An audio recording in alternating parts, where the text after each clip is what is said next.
वैसे के वैसे ही रह गए महाराज। अब आप ही बताइए, माता जवान और पुत्र वृद्ध रहे तो कैसे चलेगा? होना तो ये चाहिए कि माँ वृद्ध हो और पुत्र तरुण हो, जवान हो। लेकिन महाराज ये दुख मुझसे देखा नहीं जा रहा है, तो अब आप मेरे दुख को दूर करिए, नहीं तो इदम स्थानम परित्यज्य विदेशम गम्यते। ये स्थान छोड़ करके मैं विदेश चली जाऊंगी महाराज, नहीं तो आप जल्दी ही कुछ करिए। नारद जी हाथ जोड़ लिया, अरे मैया कहीं मत जाना। आज सबकी दृष्टि विदेश में ही टिकी हुई है। सब लोग विदेश जाना चाहते हैं, डॉक्टर हो, इंजीनियर हो, सब विदेश ही जाना चाहते हैं। विदेश भाग के जाते हैं और वहां से जब यहाँ आएंगे तो इंटरनेशनल हो जाएंगे। लोग कहेंगे अरे महाराज इनके यहाँ जाइए, विदेश से रिटर्न है, विदेश गए थे ये करने के लिए। जानकार नहीं रहते तो कौन बुलाता है इनको? आजकल कथावाचक भी लिख रहे हैं, अंतरराष्ट्रीय कथावाचक। तो विदेश की इतनी महानता है। देवी आप विदेश बिल्कुल मत जाना, क्योंकि वो भोग भूमि है, ये भक्ति भूमि है, कर्म भूमि है भारतवर्ष अपना। लेकिन जो विदेश है, अन्य देश हैं, वो भोग भूमि है महाराज। भोग भोगने के लिए ही लोग वहां जाते हैं।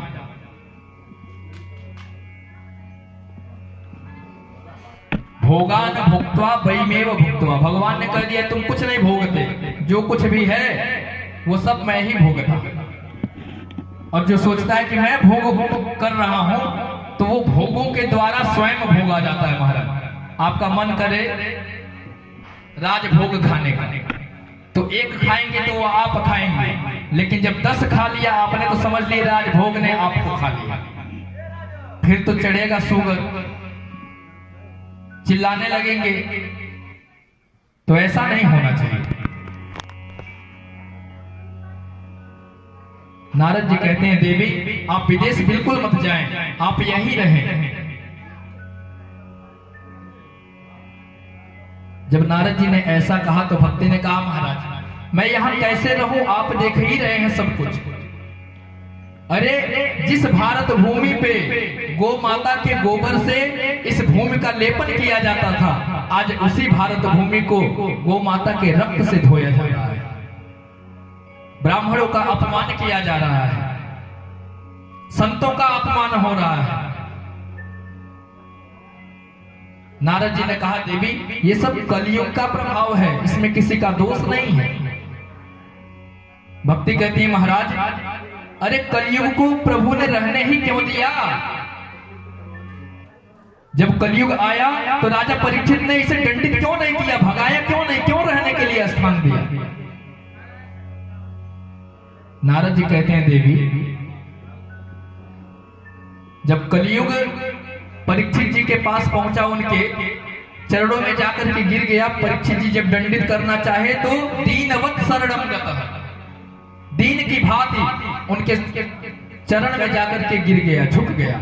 और क्षत्रिय का लक्ष्य है, उनका धर्म है कि शरण में आए हुए की रक्षा करना।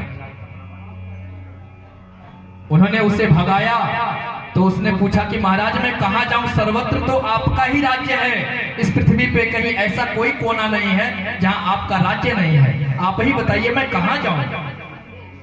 परीक्षित जी ने कहा देख ये बता मैं तुझे रहने के लिए स्थान क्यों दूं, ऐसा क्या गुण है तुझे?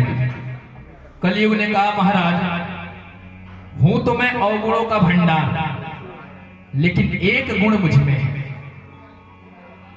एक गुण है। अब आपको अच्छा लगे तो मुझे रहने दीजिए, नहीं तो भगा दीजिए। परीक्षित ने कहा ठीक है बता कौन सा गुण है तेरे भीतर? कली बोल पड़ा।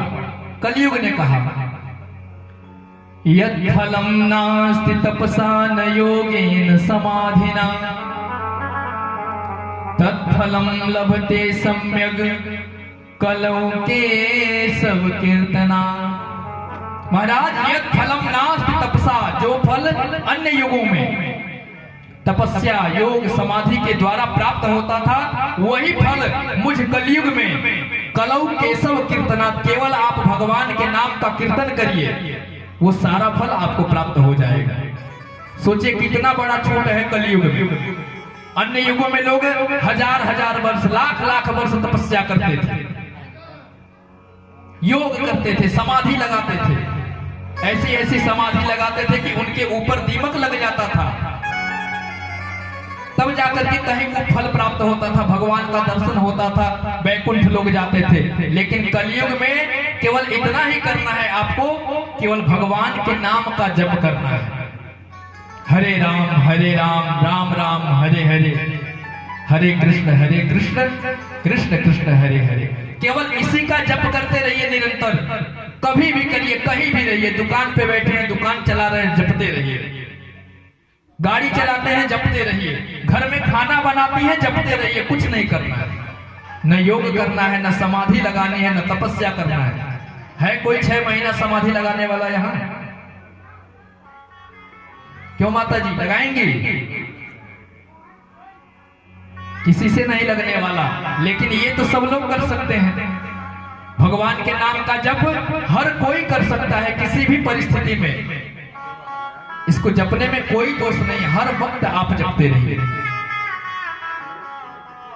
इतना बड़ा छूट कलयुग दिया, और ये गुण परीक्षित को अच्छा लगा कि भाई जब केवल भगवान का नाम जप करने से ही ये सब कुछ मिल जाता है, योग का, समाधि का, तपस्या का, तो क्यों भैया ये सब करे, भगवान का नाम ही क्यों न जप ले। तो परीक्षित को ये गुण अच्छा लगा तो रहने का स्थान दे दिया, ठीक है भैया तू रह मेरे राज्य में।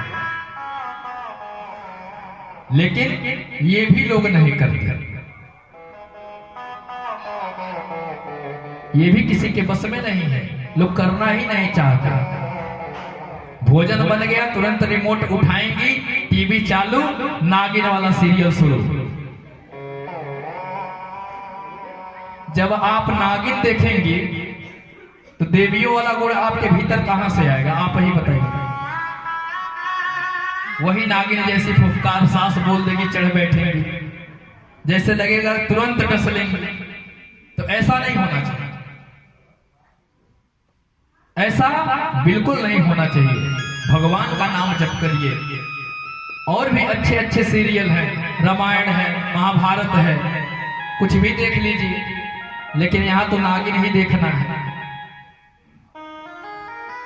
गोपी बहू ही देखना है। और वो भी लोग देखती हैं तो जो उसमें बुरे कैरेक्टर होते हैं उसी को लोग ज्यादा फॉलो करते हैं। वो जैसे करेगी वैसे ही वो लोग भी करना शुरू कर देते हैं। ऐसा बिल्कुल नहीं होना चाहिए।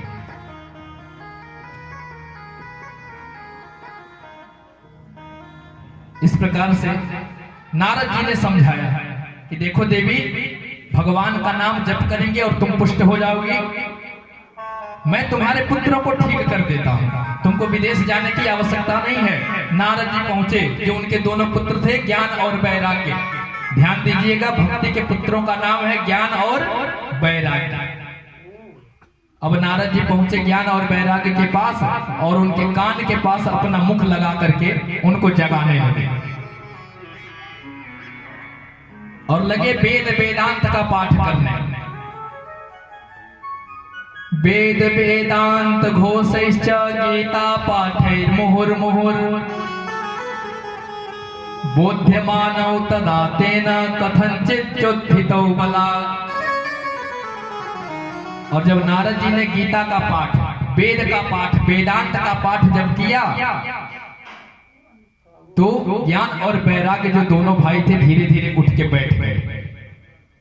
और जैसे ही पाठ नारद जी ने बंद किया, तुरंत वही भूमि पर फिर लेट गए, बेहोश हो गए। और नारद जी इसी क्रम को करते रहे। गीता पाठे मुहुर्मुहुः, बार बार गीता का पाठ सुनाया, जब तक मंत्र चलता ये उठ के बैठे रहे, और जैसे ही मंत्र बंद फिर बेहोश हो जाए। नारद जी सोच में पड़ गए कि अब क्या करें।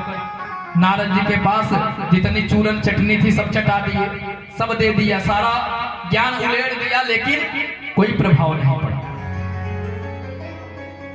तभी आकाशवाणी हुई, मां चिंतां कुरु देवर्षे हर्षं चित्ते समावह उपायं सुख साध्योत्र वर्तते पूर्व एव हि। अरे नारद जी महाराज, मां चिंतां कुरु देवर्षे, हे देवर्षि नारद आप चिंता ना करें,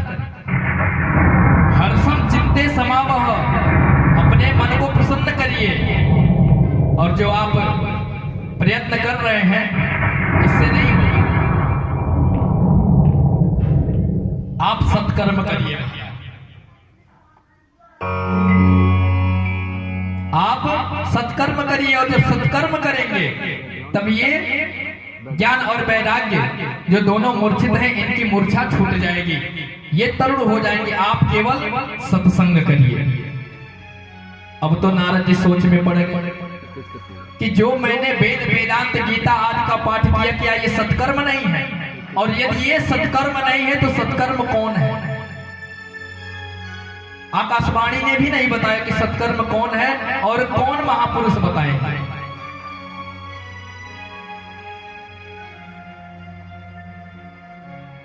नारद जी निकल पड़े सत्संग की खोज में, सत्कर्म की खोज में। और जैसे ही निकले, आकाशवाणी सबने सुना कि नारद जी को सत्कर्म ढूंढना है, तो जितने ऋषि महात्मा थे सब सावधान हो गए कि कहीं नारद जी आकर हमसे ही न पूछे।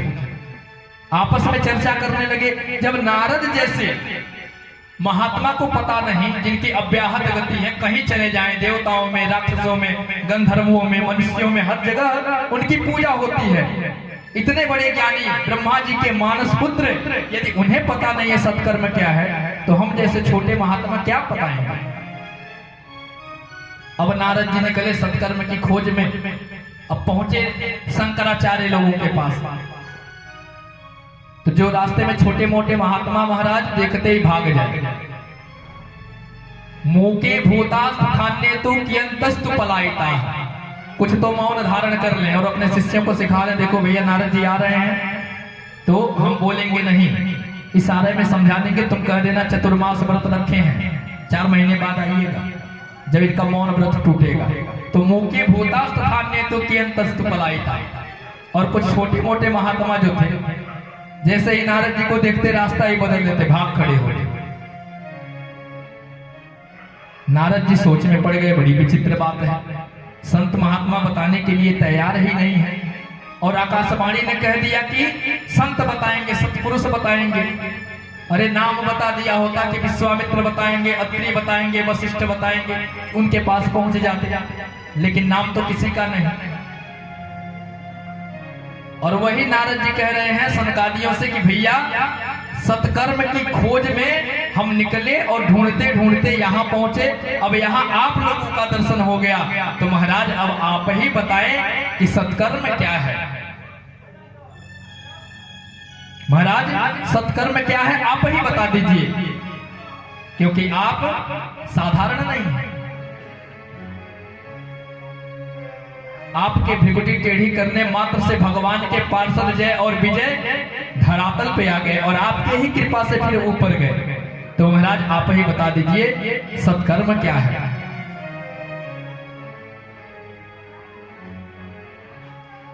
सनकादियों ने कहा भैया बहुत परेशान हो गए, आपको ये नहीं पता?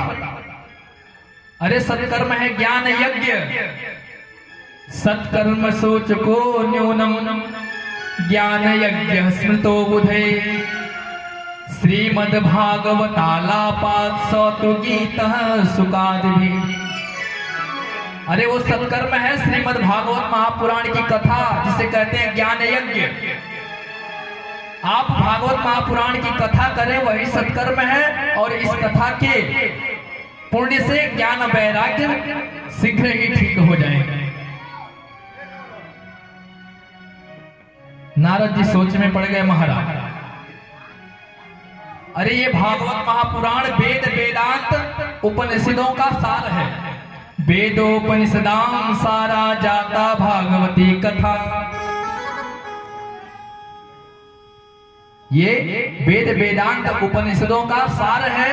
तो मैंने तो सब सुना दिया, वेद भी सुनाया, वेदांत भी सुनाया, गीता पाठे मुहुर मुहुर, इतना सुनाने के बाद भी उनकी मूर्छा दूर नहीं हुई, तो केवल एक भागवत महापुराण को सुनाने से उनकी मूर्छा कैसे ठीक हो जाएगी?